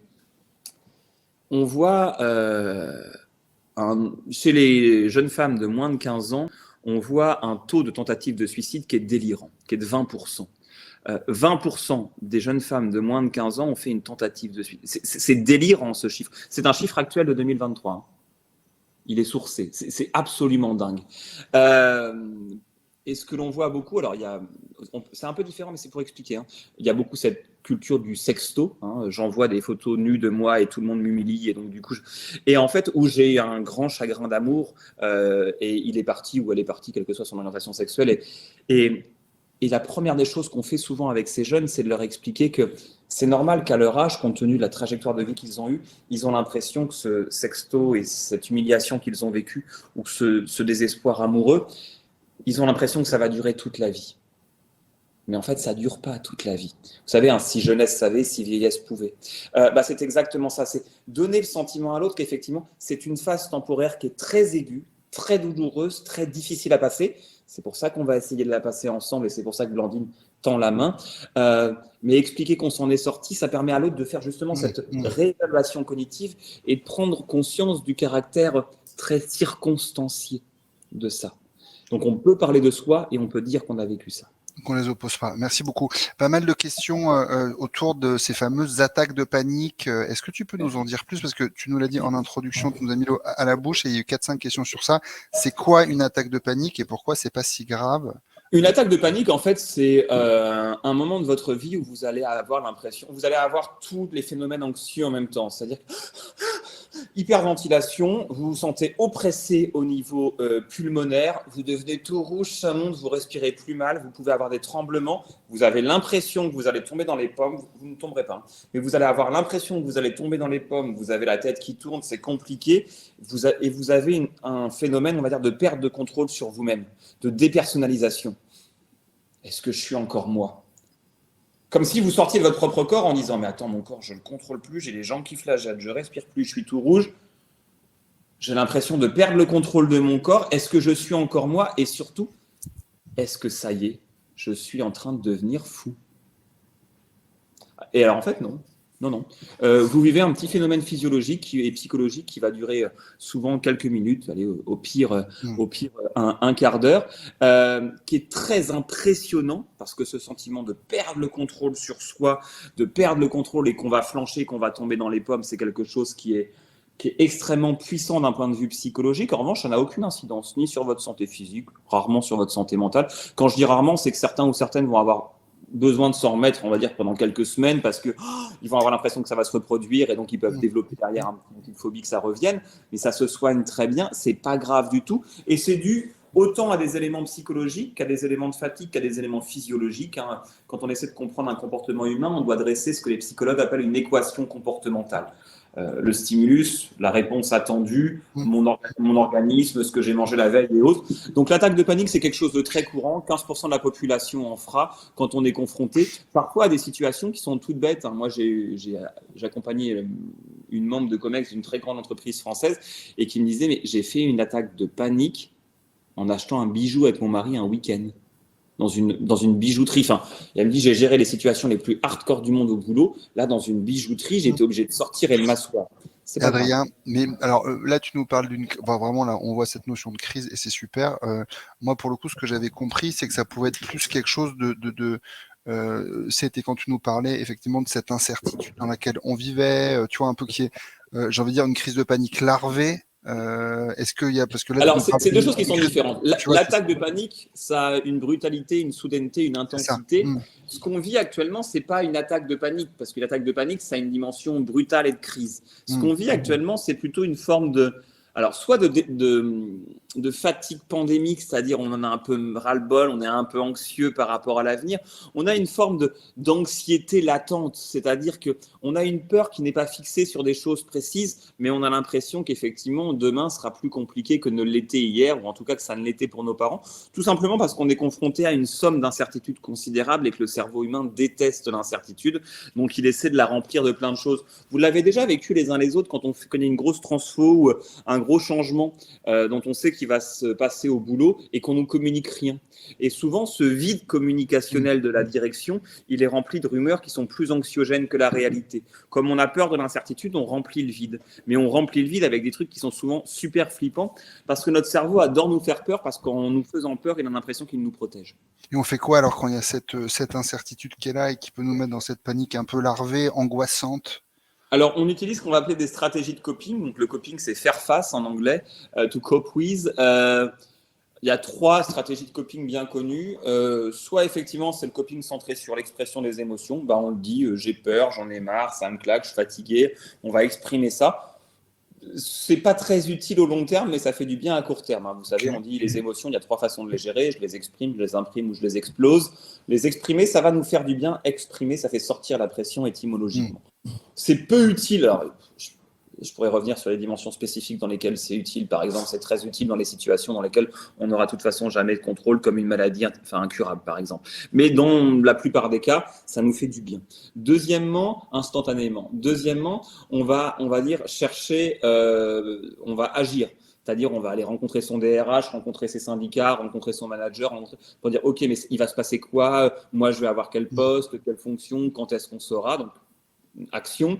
Et derrière, le recherche de soutien social, on va en parler à ses collègues, mais ça se fait naturellement. Quand il y a ce genre de truc, on se retrouve tous à la machine à café pour en parler, parce qu'on a besoin. L'anxiété est fédératrice. Si vous attendez le métro le matin ou le bus le matin, et qu'il est à l'heure, personne ne se parle. Il a un quart d'heure de retard, tout le monde enlève les écouteurs et tout le monde se dit, vous savez, vous avez regardé, vous avez appelé quelque chose. L'anxiété, elle est fédératrice, on a besoin de se rassembler pour se rassurer. Et puis ça, on l'oublie trop souvent, il y a des incertitudes auxquelles on ne saura pas répondre. Mais on en partage tous une autour de la table.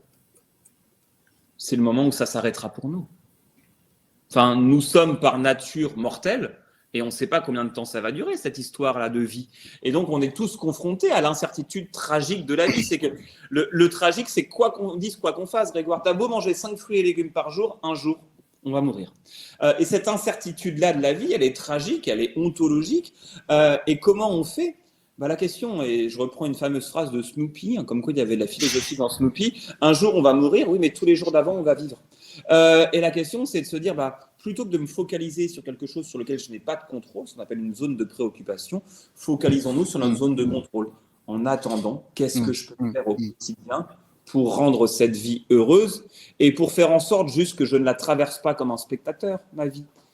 Mais c'est l'idée de mon carnet de rêve. Je reste sur Snoopy et sur des choses assez prosaïques et je rebondis sur une question de Anne. Malheureusement, le burn-out ou l'arrêt maladie, enfin l'arrêt long cours a été pour un de nos collègues et Anne demande comment nous aider à ne pas culpabiliser. Ah non, pardon, c'est une autre question. Anne. Vous en avez proposé 2. C'est une suggestion pour arriver à explorer avec des collègues qui sont déjà en arrêt sans être intrusifs. On propose, c'est-à-dire qu'on évite la Maglite et la Gestapo en disant tu as intérêt de me parler parce que je me fais du souci, parce que là on ne parle que de soi et on ne parle pas de l'autre. On a le droit de lui dire écoute, ce petit message simplement pour prendre de tes nouvelles et pour te dire que je pense à toi. Et ça c'est légal. On a le droit de témoigner de l'intérêt à quelqu'un. Ce qu'on n'a pas le droit de faire, c'est quand on est employeur, de dire dites-moi où vous en êtes, vous avez quoi? C'est une dépression que vous faites? C'est un burn-out? Non, il y a un secret médical, ça relève de l'intime. Mais dire à quelqu'un ce petit message simplement pour te dire que tu nous manques, on pense à toi et que voilà, on voulait prendre de tes nouvelles, ça, on a le droit de le faire. Et on le fait sur, on va dire, sa messagerie pro. Comme ça, s'il n'a pas envie de lire tout ce qui est en lien avec le travail, il ne le verra pas. Mais c'est lui qui choisira, ou elle qui choisira, si oui ou non elle va à la quête d'informations. Moi, je déconseille toujours de le faire sur le téléphone perso parce que quelqu'un qui est en arrêt a besoin de se ressourcer, il n'a rien à faire en situation de travail. Et si on va dire, pénétrer son intimité en lui envoyant un texto sur son portable perso, en fait, on le force quelque part à se reconnecter au boulot alors qu'il n'avait peut-être pas envie. Oui, mais paradoxalement, tu disais que c'était le lien social qui était aussi vecteur pour qu'il fallait tendre cette main et qui pouvait aider les gens qui étaient dans des états compliqués. Et si en tant que collègue, on fait partie de ta sphère sociale et qu'on sait qu'il y a un isolement, par exemple, on est quand même un peu contraint. Et faut-il que les gens aient un téléphone pro? Enfin bon. Ou alors sinon, ils ont un mail. Enfin, très concrètement, c'est rare aujourd'hui que tu aies ni un pro ni un mail, en tout cas des façons de communiquer. Et alors, il y a du lien social, mais il y a des sphères. On peut valoriser on prend le cas du burn-out, on va valoriser le lien social avec les gens qu'on aime. Et les gens qu'on aime, c'est pas forcément les gens avec lesquels on collabore.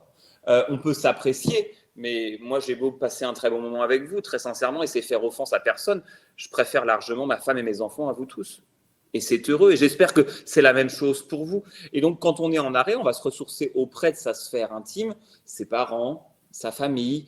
Et puis, il peut y avoir des collègues qui sont aussi des amis, parce que la vie est ainsi faite. Pour les collègues qui sont des amis, soit on communique vers le portable ou le mail pro, soit on dit, je voulais juste te dire que tu nous manques et ça nous ferait plaisir d'avoir de tes nouvelles. Et on laisse. La personne répond, tant mieux. Elle ne répond pas, tant mieux. Mais on ne va pas être beaucoup plus intrusif que ça. Ok, je continue dans ce déroulé dans cette situation. Ce fameux collègue revient après un arrêt un peu long. On sait que c'était lié à une surchauffe, à du stress. Toi, c'est quoi ton conseil pour nos managers, on va dire sur un collègue de notre équipe qui revient? Comment l'accueillir? Est-ce qu'il y a des rituels que toi, tu as vus en situation qui sont pertinents? Et surtout, on a toujours cette peur de le remettre en surchauffe ou d'être acteur de quelque chose. Est-ce que là, tu as des conseils à nous partager? Ouais, alors pour celles et ceux qui me suivent sur LinkedIn, vous pourrez aller voir parce que j'ai écrit un article là-dessus. J'ai même fait pas mal d'interviews sur le sujet pour Psychologie Magazine et autres. Donc suivez-moi sur LinkedIn et vous retrouverez les articles plus détaillés que ce que je vais dire là. Mais l'idée, c'est de se dire que là encore, on va faire de la révélation positive de soi. C'est que le jour où votre collègue arrive, vous avez le droit de lui dire écoute, Karine, je suis hyper content de te revoir, ça me fait plaisir de te voir aujourd'hui. Je t'avoue, je suis un peu stressé parce que ça fait 6 mois que je t'ai pas vu et j'ai pas envie d'être indélicate avec toi ou quoi que ce soit. J'ai hyper envie que ça se passe bien pour toi, mais enfin voilà, sens-toi libre de me dire ce que tu veux, ce dont tu veux parler, ce dont tu veux pas parler. Enfin, on a le droit de dire qu'on est stressé par le retour de quelqu'un et qu'on a peur d'être indélicat. Enfin, mais parce que c'est en l'exprimant qu'on montre à l'autre qu'on est empathique, qu'on ne veut pas le froisser, que nos intentions sont positives, mais qu'il arrive qu'on soit discourtois ou maladroit, mais que ça n'est pas une intention. Et puis, ça, après, c'est la responsabilité du manager, qui est de dire, pour qu'on s'assure que les choses se passent bien, donc tu as eu ton rendez-vous avec 2 reprises avec le médecin du travail et tout ça, on verra si la personne est en mi-temps thérapeutique ou pas, mais surtout, on va se faire un point régulier pour nous assurer que ça se passe bien. Donc, on va se faire un point au départ toutes les semaines, une demi-heure le vendredi, pour voir comment ça fonctionne, comment ça se passe pour toi, si c'est OK. Et puis ensuite, ces points, on les fera tous les mois, puis peut-être tous les 3 mois. Mais on va s'assurer pendant un an que ta reprise, elle est durable. Ok, top. Merci. Que faire avec un collègue justement qui, entre guillemets, coche les 3 I. Donc, on les rappelle, hein, c'est je m'isole. Isolement, irritabilité, instabilité, ouais. Voilà, et qui pourtant, quand on va le voir et qu'on lui tend la main, dit non, moi c'est super ok, je suis pas épuisé, tout roule, qui est un peu cette notion j'occulte. C'est quoi ton conseil? En fait, on ne fait pas le bien des gens contre leur gré. Donc, on n'est jamais Superman ou Wonder Woman. On peut aller dire, on va tendre la main, mais tendre la main, entre guillemets, ça n'est pas immobiliser quelqu'un pour qu'il vous parle. C'est une logique de soutien, pas une logique de contrainte. Et donc, on peut lui dire, écoute, j'entends. En tout cas, sache que moi, je me permettrai de revenir te voir dans quelques temps parce que j'ai un sentiment qui est un petit peu différent du tien, mais je respecte le fait que tu aies envie de gérer les choses comme ça. On offre son aide, mais du coup, on ne néglige pas l'effet du temps. Attention, tout à l'heure, j'ai dit le temps ne suffit pas. Ah non, le temps ne suffit pas. Mais si on offre son aide, c'est pas juste du temps. Si on vient, on tend la main, on donne un feedback en disant voici ce que j'ai remarqué. Ok, tu veux pas pour l'instant, pas de problème. Je me permettrai de revenir pour m'assurer que c'est ok. Et on retend la main une deuxième fois la semaine d'après. Et si la personne ne veut pas, on arrête. Ok. C'est pas grave. Chacun gère ça comme il le souhaite, comme il le peut. Ouais. Il y avait Rémi qui nous demandait quid de la notion de gentillesse et de l'importance du sourire. Alors j'imagine quand on est manager pour les autres, mais entre collègues, est-ce que tu souhaites rebondir sur ça? Je pense que sourire, c'est important si on a envie de sourire. Hein. Le vrai sourire en psychologie s'appelle le sourire de Duchenne.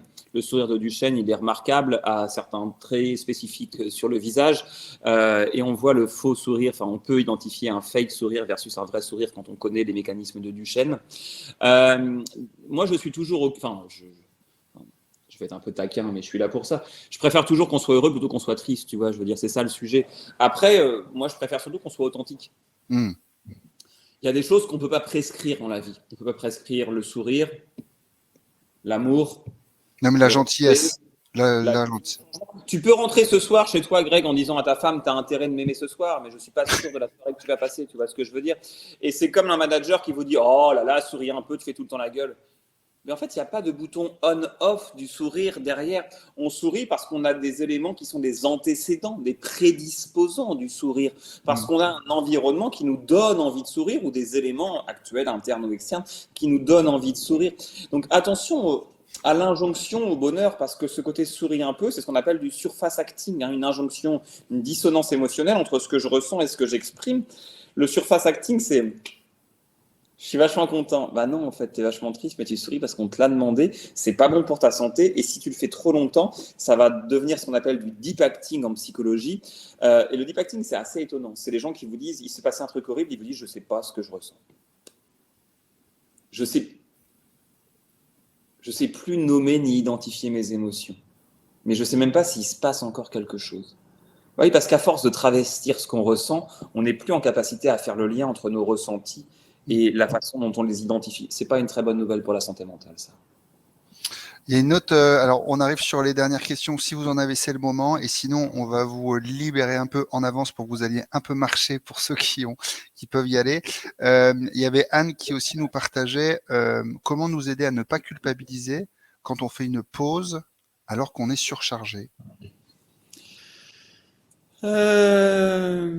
Comment vous aider à trouver normal de passer à la pompe à essence quand sur l'autoroute le voyant s'allume? Tout simplement parce que quand vous êtes sur l'autoroute et que le voyant s'allume, si vous vous dites non, mais j'ai pas le temps de m'arrêter, je ne peux pas vous dire quand ça va se passer, mais vous allez vous arrêter à un moment, ça va pas être drôle et ça va vous consommer beaucoup plus de temps. C'est normal que la culpabilité, elle s'installe, Anne, elle s'installe chez tout le monde. Et si un jour on a le temps, je vous dessinerai la courbe de l'énergie dans le corps humain et chez l'être humain et comment elle fonctionne. En fait, on a des petits et des gros events, des petits et des gros événements de vie. Puis on a, donc pour les gros événements de vie, un divorce, un décès, un déménagement, souvent on a du soutien. Mais on a aussi tous les petits événements de vie. Putain, la chaudière a pété, il faut changer le pneu de la voiture, il faut retourner mettre l'argent au parking. Oh, c'est relou, il y a une fuite au lave-vaisselle. Et pour ça, on n'a pas d'aide. Et pourtant, notre vie, elle est vachement altérée par ces graviers-là. Et on peut être enseveli sous le gravier. Et donc, plus on a de trucs comme ça, plus on décline, plus on fatigue, et plus on va essayer de redoubler d'efforts pour restaurer, on va dire, quelque chose de cool. Le problème, c'est que ça finit par créer une forme d'usure, ce genre de choses. Et donc, l'idée, c'est de commencer à se dire, mais effectivement, je me sens coupable parce que j'y arrive pas. Moi, je suis stupéfait du nombre de personnes qui me disent, mais... je ne sais pas comment les gens font pour être tout le temps heureux. Moi, je n'y arrive pas. Waouh, on en est donc là. En fait, personne n'est tout le temps heureux. Ça n'arrive à personne. Donc, personne n'est tout le temps heureux et on néglige souvent la détresse dans laquelle se trouvent les autres parce que ce n'est pas ce qu'on se partage les uns et les autres. Donc, comment faire pour ne pas culpabiliser? Tout simplement, je pense, en acceptant de culpabiliser de temps en temps, parce que vous culpabilisez encore, et j'ai pas de recette pour vous faire. La culpabilité, c'est une émotion qui a une fonction. Le problème, c'est quand elle est indue, c'est casse-pied à gérer la culpabilité. Vous culpabiliserez encore, simplement, vous avez le droit de faire ce qu'on appelle de la métacognition, c'est-à-dire de vous dire, tiens, enfin, en fait, il faudrait que je réponde plus clairement. On a tous un langage interne maltraitant. Ce langage interne maltraitant, c'est celui qui dit, Adrien, tu parles trop vite, t'es mal coiffé, t'as grossi, t'as fait des punchlines qui étaient pourris, t'as pas passionné. Ce petit truc, ce petit message que vous dit votre cerveau. Et ce langage interne maltraitant, on l'a tous, c'est une nécessité pour la survie de l'espèce parce que c'est ce qui nous permet de ne pas être exclus du groupe, si je dis les choses rapidement. Or, l'appartenance à un groupe est une des conditions de la survie de l'être humain. Donc, on a tous un langage interne maltraitant, régulier et ininterrompu. On ne peut pas couper le flux de ses pensées, sauf en sautant la vie ou en se défonçant tellement avec des psychotropes qu'on va altérer notre capacité. Et le flux de nos pensées, on ne peut pas l'interrompre. En revanche, on peut prendre conscience que nous ne sommes pas nos pensées. Nous ne sommes pas nos pensées. Cette voix intérieure, c'est une histoire que nous raconte notre cerveau pour faire survivre l'espèce. Mais je ne sais pas vous de temps en temps, mais moi de temps en temps, j'en ai rien à fiche que l'espèce survive. Quand je suis devant une très bonne bouteille de Saint-Nicolas de Bourgueil le vendredi soir et que je me dis je me resservirai bien un verre, mais est-ce que c'est bien, on va dire, pour la survie de l'espèce ? Je vous garantis, j'ai trouvé ma réponse assez rapidement. Et donc, cette petite voix intérieure qui nous parle, on a le droit de se dire oui, là, tu es en train de me dire que c'est pas bien, que je devrais pas, que je vais pas y arriver, que les autres vont me juger, que quand c'est dur, il faut redoubler d'efforts, que le travail, c'est la souffrance, qu'il faut y aller. Ok. Mon cerveau me raconte une histoire pour faire survivre l'espèce. Peut-être que moi, là, j'ai juste besoin de me relaxer un petit peu. Et si je veux justement voyager loin, il faut que je ménage ma monture. C'est mon besoin de repos qui fait mon humanité.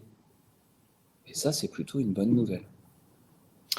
Merci beaucoup. J'ai une dernière question, et c'est parce que tu nous as fait le teasing de l'importance de gérer sa surcharge mentale quand on est manager et que t'en avais développé tout un talk.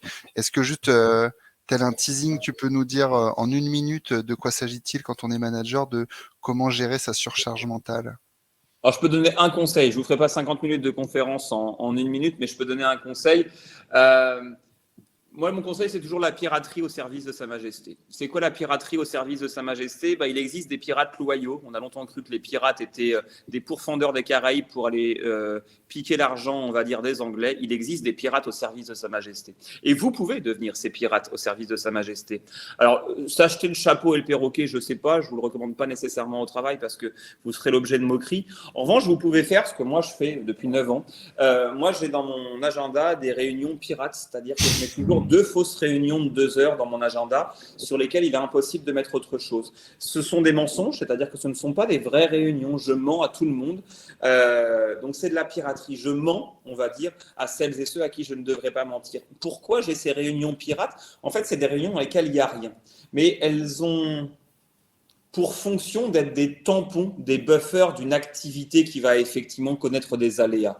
On a un problème depuis une trentaine d'années, c'est qu'on considère les aléas comme étant exceptionnels alors que ce sont la norme. Déraper dans le travail, un projet qui foire, une deadline qui bouge, un client qui répond pas, quelqu'un qui te pose un lapin, un moyen qui te manque pour finir ton projet. En fait, c'est la vie. La vie, tout projet a pour vocation de déraper à un moment. Mais plutôt que de considérer les aléas comme étant exceptionnels, considérons-les comme étant la norme. Et donc, si c'est la norme d'avoir des aléas, on se met des temps dans son agenda pour réguler ces aléas-là. Moi, je mets 2 fois 2 heures de réunions pirates, de réunions dans lesquelles ce n'est pas des réunions, juste je gère, excusez-moi du caractère inélégant, les merdouilles du quotidien. C'est de la piraterie, parce que vous mentez à votre employeur, mais c'est de la piraterie au service de Sa Majesté, votre employeur. Parce que ce faisant, vous préservez votre productivité, vous préservez la qualité de ce que vous faites et vous préservez votre santé durable. 3 sujets pour lesquels l'employeur vous paye. Donc, c'est de la piraterie au service de Sa Majesté et votre charge mentale n'en sera que plus économisée. Bon, on va t'appeler Jack Sparrow. Un grand merci, Adrien, pour la qualité de ton partage, pour avoir répondu avec autant de bienveillance, de sincérité et d'humour aux différentes questions de nos managers. Merci à toutes, merci à tous pour vos super commentaires.